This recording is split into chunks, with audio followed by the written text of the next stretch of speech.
Hashtag script. Deadly crowns. The royal conspiracies they tried to bury. Have you ever wondered what dark secrets are hidden beneath the glittering crowns of history's most powerful monarchs? Behind the painted portraits and ceremonial pageantry lies a shadow world of assassination, incest, and power, so disturbing that historians have spent centuries attempting to bury them. These aren't simply rumors, they're the brutal realities of royal rule that shaped our modern world. The year is 1327, and the screams of England's King Edward II echo through Berkeley Castle as his executioners insert a red-hot poker into his rectum, burning his internal organs while leaving no external marks on the royal body. This wasn't random cruelty. This was a calculated political assassination designed by his own wife, Queen Isabella, and her lover, Roger Mortimer. The official story. The king died of natural causes. The horrifying truth remained hidden for centuries. You don't learn this in history classes, but royal assassination was practically an art form throughout Europe's bloody history. Poison was the subtlest weapon in the royal arsenal. When Catherine de' Medici wanted to eliminate her political enemies in 16th century France, she employed her personal perfumer, René Bianco, who specialized in creating undetectable poisons disguised in gloves, books, and even candles. These weren't quick deaths. Victims would suffer for days with bleeding from every orifice, their organs slowly liquefying while royal physicians pretended not to understand the cause. The conspiracy that toppled Russia's last czar reveals the brutal intersection of power, paranoia, and sexual manipulation. Before the 1917 revolution, the Russian royal court had fallen under the influence of Grigory Rasputin, a filthy, unwashed peasant who claimed mystic healing powers. What history textbooks don't tell you is that Rasputin's influence came not just from allegedly healing the hemophiliac Tsarevich, but through sexual control over the Tsarevna Alexandra and numerous ladies of the court. Court documents revealed that Rasputin would force the Tsarevna to watch as he engaged in orgies with her ladies-in-waiting, creating a psychological hold that gave him unprecedented power over government appointments. When aristocrats finally assassinated him in 1916, they shot him, poisoned him, beat him, and finally drowned him. And autopsy reports showed he was still alive until the final moments underwater. But perhaps the most disturbing royal conspiracy involves the preservation of bloodlines through inbreeding so severe it created monsters wearing crowns.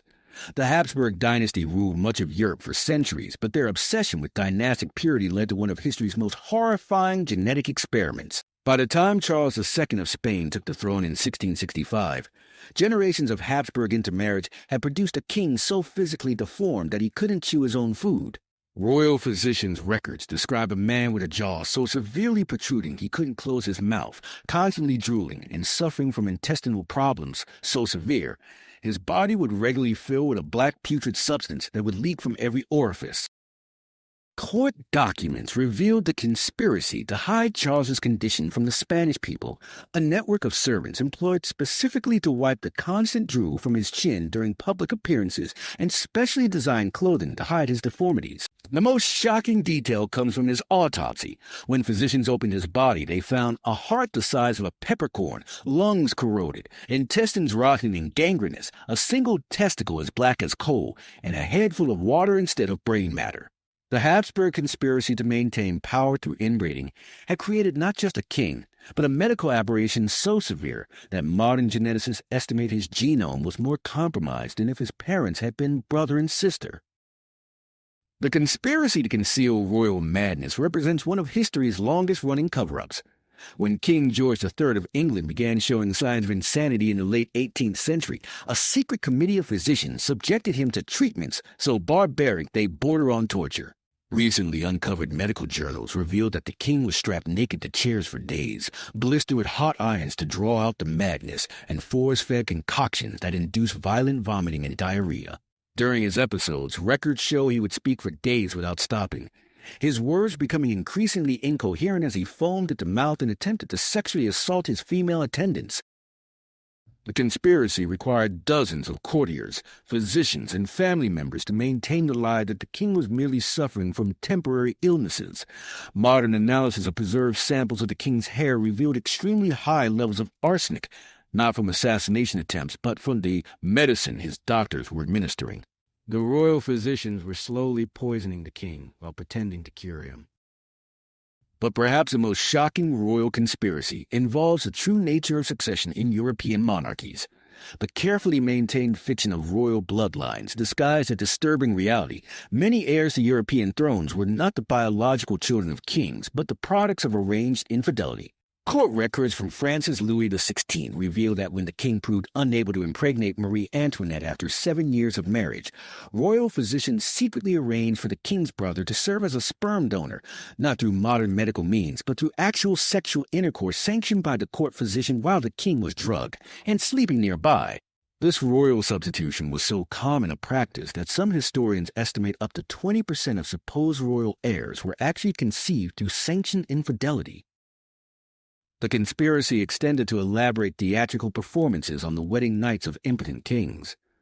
Court documents from multiple European kingdoms describe identical routines where kings' advisors would witness bedsheets stained with blood and semen being displayed after royal wedding nights, even when no actual consummation had occurred.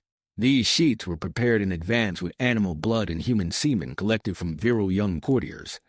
The preservation of the appearance of royal virility was deemed essential for national security. What makes these conspiracies truly disturbing is how effectively they were concealed.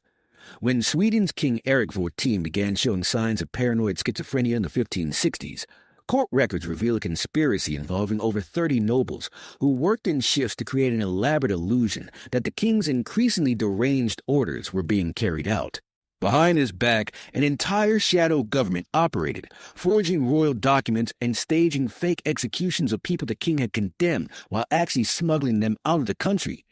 For nearly 3 years, Sweden was effectively governed by a secret council pretending to execute the orders of a madman, while feeding the king's delusion that he remained in control.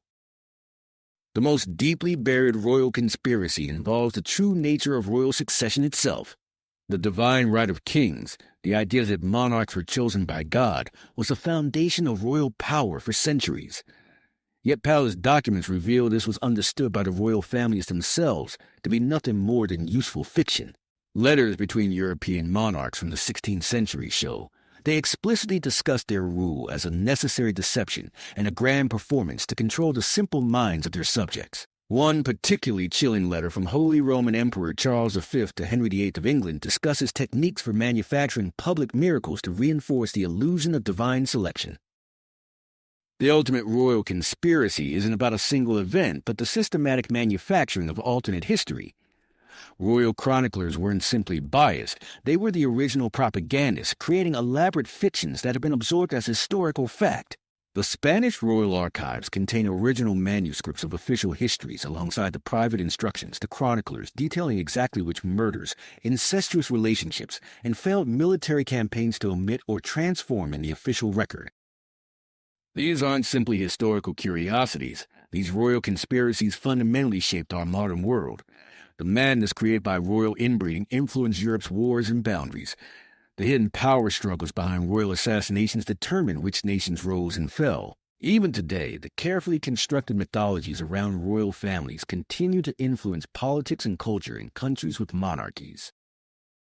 The most disturbing aspect isn't the brutality or depravity of these royal conspiracies, but how successfully they've been buried. Our understanding of history has been curated by the very people who committed these acts, their descendants and institutions created to preserve their power. What other horrors remain hidden in royal archives, in sealed records, and in the sanitized history we've been taught? Sometimes most terrifying conspiracy isn't what might be hidden, but what has been hiding in plain sight all along.